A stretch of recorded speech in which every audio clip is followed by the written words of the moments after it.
It's now 2:12 p.m. on Sunday, the 20th of July. I'm at the front of the northwest-bound LRT. We just left downtown, the 7th Avenue zone, turning north to cross the Bow River on this bridge. I'm in the first of a 3-car train behind the operator.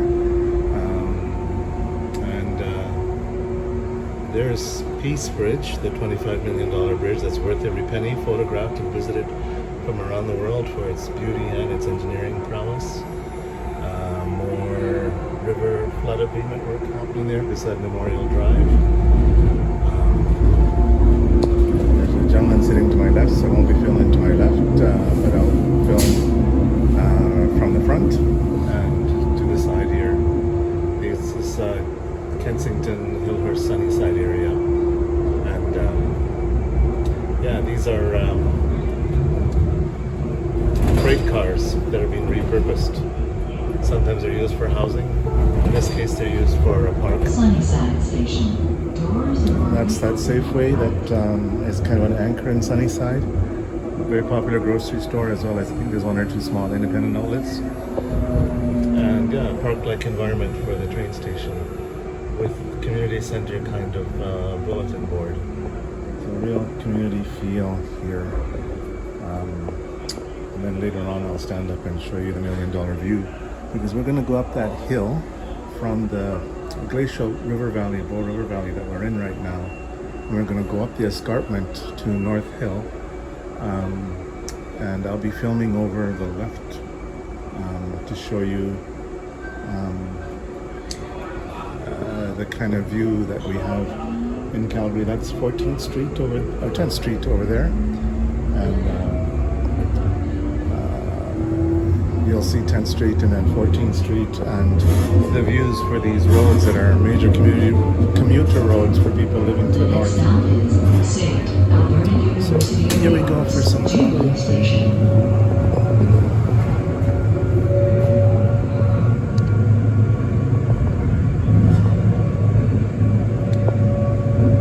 see the very west end of downtown and 10th Street below us.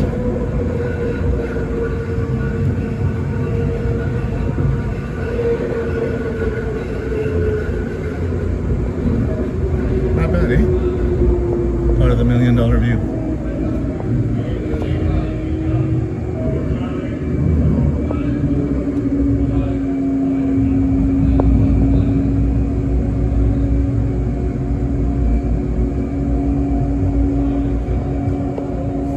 This is the Jubilee Auditorium for Alberta's Golden Jubilee, I believe.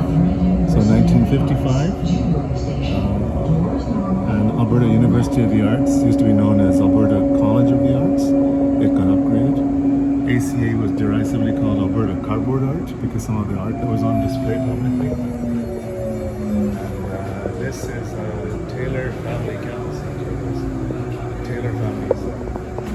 Wealthy family here in Southern Alberta that donates heavily towards post-secondary facilities. So this building continues to come up. That's the original Southern Alberta Institute of Technology building behind us, and then further developments. That other brick building there is residential housing, and then it's just grown and grown and grown because of Alberta's booming industry.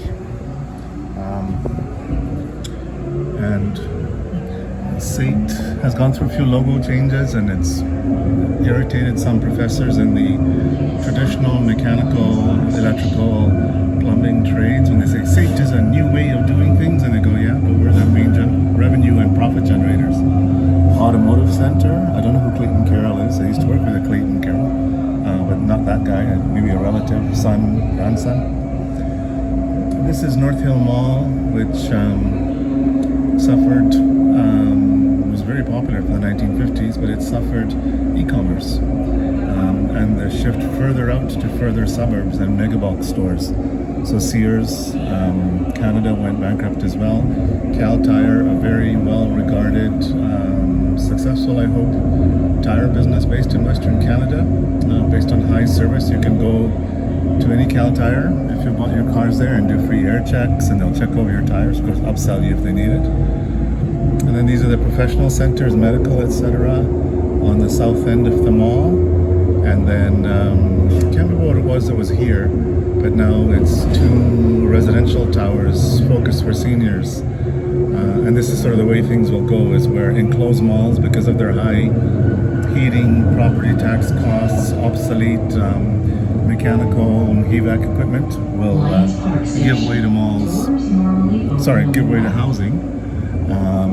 And then grocery stores, of course, will continue. You can't e-commerce a grocery store. And here it is Sunday at 2:17 p.m. and the library is pretty full. Open till around 5, I think. And of course, you got all the LRT traffic of people coming here. So, very popular. Let's see how much battery life I have left. 1 second. Oh, you know what? I'll run the phone till it dies. This is the South End residential neighborhood here. And we crossed 14th Street just after St. And now we're coming up on 19th Street. So the streets are going 10th, which is the LRT we came up. And then 14th we crossed over there on the east side of North Hill Mall. And now we're coming up on 19th Street, which forms the west side of North Hill Mall. There's a big Home Depot across the way there. So we're kind of getting into the area where you have mega box retailers. We're now going to go underground, because we're going to go underground Highway 1, which through Calgary is known as 16th Avenue. We'll go under that and then come up in what's called Banff Trail Station. It's between Motel Village and Crowfoot Trail, which is another highway. Motel Village is starting to develop into high-rise, but not quite yet. But that's valuable land, and it's also tied to the redevelopment of McMahon Stadium and Foothill Stadium, which are over there on the southwest of Crowfoot Trail. And that hopefully we can do without too much taxpayer bleed. The University of Calgary is a part owner or controller of the McMahon Stadium Society. The stadium was given to the university, and I think they then put it in the Stadium Society. But the Stampeders, which are owned by CSEC, which owns the Flames, will have, I hope, difficulty screwing over taxpayers the way they did with the replacement for the Flames arena, the $1.2 billion project, which has $1.2 billion of taxpayer money, $20 million up front from Murray Edwards-led CSEC, even though he's getting every penny of the revenue. So 20 million Murray Edwards, 900 million City of Calgary, corrupt council, 300 million Province of Alberta, corrupt premier and cabinet, and then 20 million from the guy who's going to get every penny of revenue from that mega block without any property tax, without the liability and flood insurance, everything. So there's McMahon Stadium, a lovely, beautiful, venerable stadium, a real, true outdoor experience. But there's only so much they can upgrade it without triggering the end of the grandfathering provisions over the washrooms and things like that in the concourse level. They've put in some foods and things on the perimeter, almost like mobile homes. But there's only so much they can do to the concourse without needing to meet modern code for accessibility, electrical, plumbing, washrooms, traffic flow, etc. And this is part of LRT and property owners' disagreements. LRT came here a block away from where it is you want to serve. So nominally this is serving McMahon Stadium as well as the surrounding community, but it's not there. University is another example of that, where for some reason the relations between the city and the university were not good, and so the train goes on the side of campus as opposed to through campus. On the one hand, it serves the residential neighborhood to the side better, but on the other hand, you're not serving the campus very well. And York University is also known as Little Siberia. This university station is also described as Little Siberia because you're getting off here at this station, and then you cross an overpass over Crowchild Trail, right? This is Crowchild Trail. But campus is all over there. So it'd be great if this train went onto campus. But, you know, it's difficult to coordinate this. You've got a fast booming campus, you've got a fast growing transit, There's a right-of-way here between the lanes of Crowchild, so I can kind of understand. It does serve this residential community, but of course they don't want high density development there either, so what are you going to do? Yeah, now that I think about it, it's an acceptable compromise. Given the growth there, the right-of-way here, and the need to serve this residential community. Next station up is Brentwood, which is housing community to the right, University Research Park to the left or to the south, and then Brentwood is another one of those malls where enclosed mall is continually being replaced with residential housing. I think there's a co-op in Brentwood, and co-op is making changes. St. David's United Church, wonderful people. We used to have our morning prayer church there. And I used to go often, once or twice a week, to go there about 9 p.m. and lay down carpets for our morning prayers and meet the church people there. We loved it because we were there overnight, filling the parking lot, providing security to the place that they needed. So you can see the housing now taking over from the part of the mall. Brentwood is a very long kind of super strip mall, and now housing's taking over. And here's the co-op gas station and the co-op grocery store.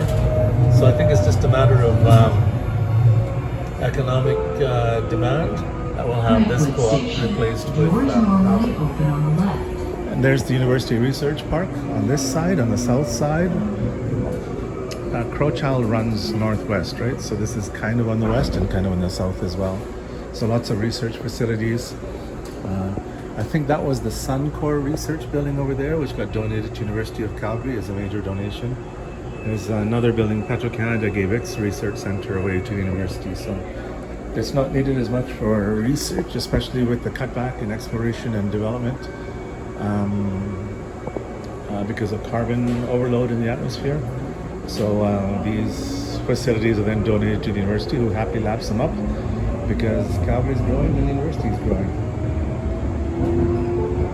There's a really nice running park in here with multiple stations. Now we're coming up on Dalhousie, which is where my family moved in 1975. We moved first to a suburban single-family bungalow development to the west of Dalhousie Station. And then in 1980, my parents moved into 5400 Dalhousie, which is 93 units of 3-story townhouses. And then this mall here is called Northland Mall. Excuse me. And Northland Drive here goes up. And there's multiple schools there, including Somerset Churchill, where I went to. And the Northland Library is up there as well. I can see some new housing condos that come up. They don't have an LRT stop. So maybe in the future, you can see there's room for it here in the right-of-way. So maybe they'll have an LRT stop. Big Shaw Buick, so this is valuable land. And then this is Shaganappi Trail, which is a major north-south. And servicing communities like Edgemont and Hamptons and all that up there. More expensive single-family homes. And yeah, this is the Fortress, an old apartment building that's been there forever, surrounded by townhomes. In the 80s it was there, in the late 70s it was there. Now we're coming to Dalhousie Station. This Dalhousie Mall used to be a trailer park. Oh, sorry, this is the Fortress. I don't know what that building is. This is new. I don't remember seeing this, so these are new. For rent, of course. Access to LRT. Valuable land. Here on the west side or the south side, we've got Bow Valley Christian Church. We're sitting on beautiful land. And then this used to be a little strip mall, Varsity, something like that, because that's Varsity Acres on the south side. And now it's lots of housing. Great place to live because you're far from the center. You're on Crowchild. You can get out to the mountains easily, and you can also groceries are right there. Hop on the train downtown, out further. We have one more stop, and I think my batteries will last just that much. Crowfoot is coming up. It's several kilometers away. That's my end destination. And the operator's having a bit of a stretch, hard-working dude. Another time I'll show you the controls, but for now I won't. I'll let him drive.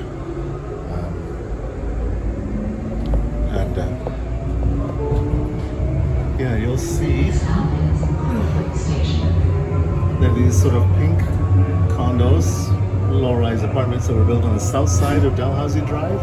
On the north side of Dalhousie Drive are the condos that my parents used to live in. I don't think I'll be able to see them from here.